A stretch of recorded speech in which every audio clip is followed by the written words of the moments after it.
Hello friends, I am सेवर्ड मांडगा। ध्यान से सुनना, जितने भी सी इंटर वाले स्टूडेंट हैं जो अभी मई सितंबर या जनवरी की तैयारी कर रहे हैं। सर, इससे पहले मैंने आप लोगों को जीएसटी का पूरा केस सिनेरियोस करा दिए। अब बारी है इनकम टैक्स की। इनकम टैक्स के भी केस सिनेरियोस है, अच्छे केस सिनेरियोस है। प्रैक्टिस करके जाओगे, एग्जाम में सेफ साइड में रहोगे। नहीं करोगे तो दिक्कत होगी, क्योंकि इन्हीं केस सिनेरियोस में से एग्जाम में क्वेश्चन आएंगे। मैं आपको ये नहीं बोल रहा हूँ डिक्टो यही आएगा, ऐसा नहीं है डिक्टो यही आएगा, बट इन्हीं में से पॉइंट्स पिकअप होंगे, तो ये बहुत हेल्प करेगा अगर आप इसको देख के जाओगे। मेरी आप लोगों से सिंपल रिक्वेस्ट है कि प्लीज ये केस सिनेरियो करके जाओ। फ्रेंड्स को भी शेयर करो ताकि वो भी करे, किसी का ये केस सिनेरियोस मिस ना हो।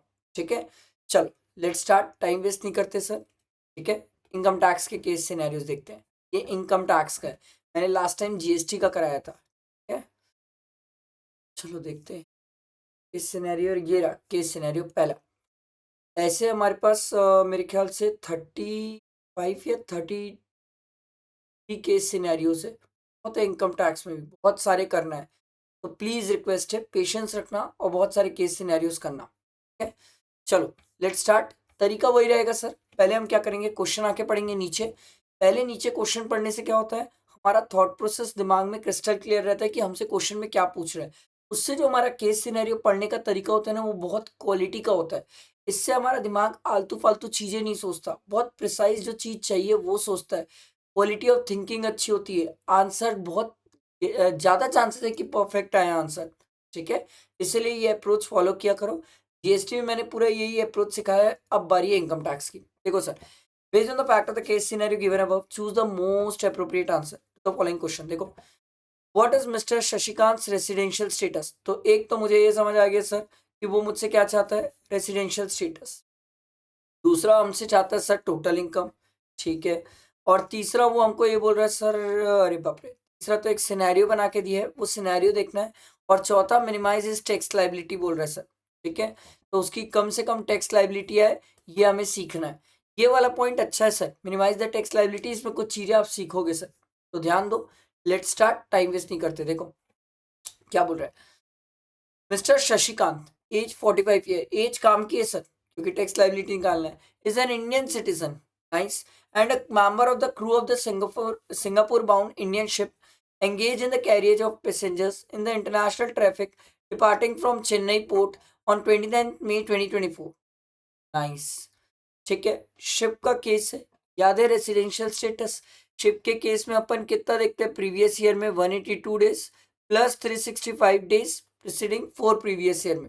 ठीक है सर, ये शिप में एंटर किया 29 को और शिप से डिस्चार्ज हुआ है सर 19 दिसंबर को। डेज काउंट करना पड़ेगा सर, 29 और 19 दोनों इंडिया से बाहर काउंट होंगे। ये शिप का केस है, तो मई में हो गए 29, 30, 31, मई में 3 दिन, मई, जून, जुलाई, अगस्त, सितंबर, अक्टूबर, नवंबर, दिसंबर।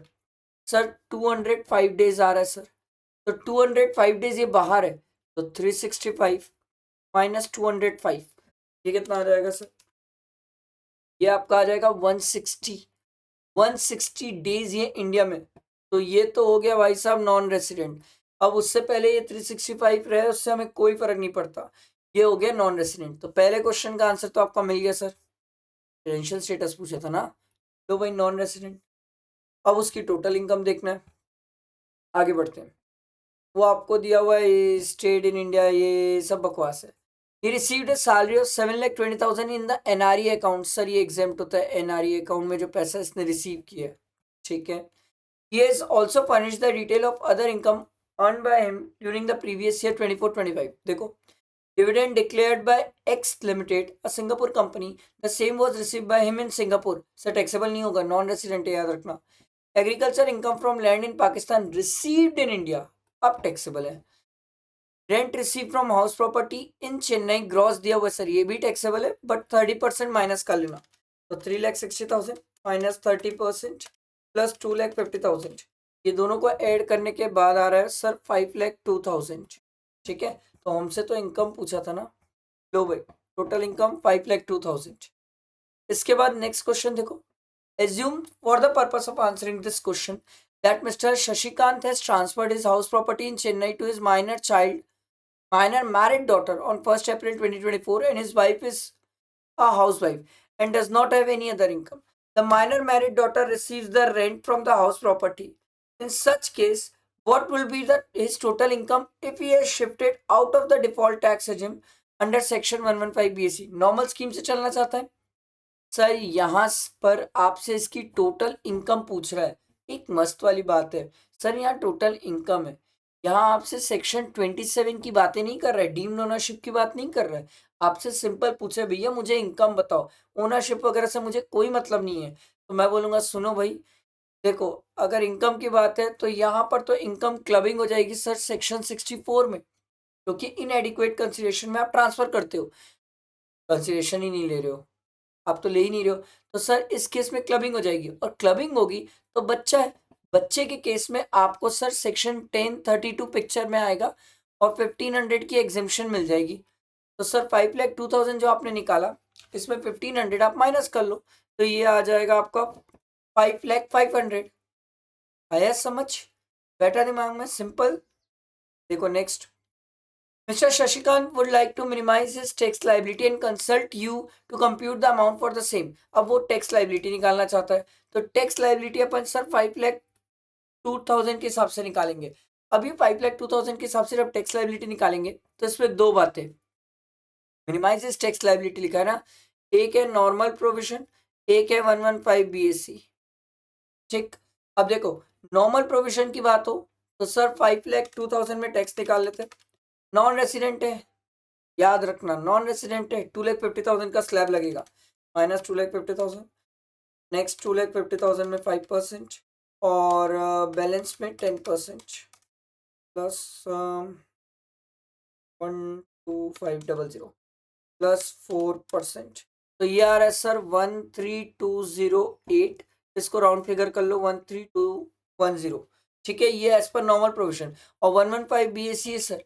तो अच्छा, एक स्टूडेंट बोला सर 115 BAC है तो रिबेट में ही खत्म हो जाएगा। अरे मेरे भाई, नॉन रेसिडेंट है, रिबेट कैसे मिलेगा? नॉन रेसिडेंट है, रिबेट कैसे मिलेगा? नॉन रेसिडेंट नहीं होता तो फिर तो मैं 115 BAC निकाल ही क्यों रहा हूँ, टैक्स नहीं ला रहा था। ठीक है, तो सर 5,02,000 माइनस 3 लाख, बचे बैलेंस में 5%, ये आ जाएगा आपका 10,100 प्लस 4% के, तो ये आ गया सर आपका 10,504, और इसको आप राउंड फिगर कर सकते हो टैक्स को, तो ये 10,500। समझ आया? तो हमारा 115 BAC के हिसाब से टैक्स कमा रहा है तो हम वही पसंद करेंगे सर। समझ आया पहला case scenario? I hope clear हुआ होगा। मैंने छोटे छोटे पॉइंट को आपको समझाया है, ये छोटे छोटे पॉइंट ही आपको मेरे दिमाग में रखना है सर। एग्जाम में क्वेश्चन तो आप भी बना सकते हो, बट बात ये छोटे पॉइंट्स जो मैं आपको बताता हूँ ना, ये बहुत काम आएंगे आपको एग्जाम में। ठीक है, चलो ये पहला केस सिनेरियो हमारा खत्म हुआ। Next case scenario next video में तैयार रहना। ठीक है, चलो थैंक यू, और लाइक करना और फ्रेंड्स को शेयर करना।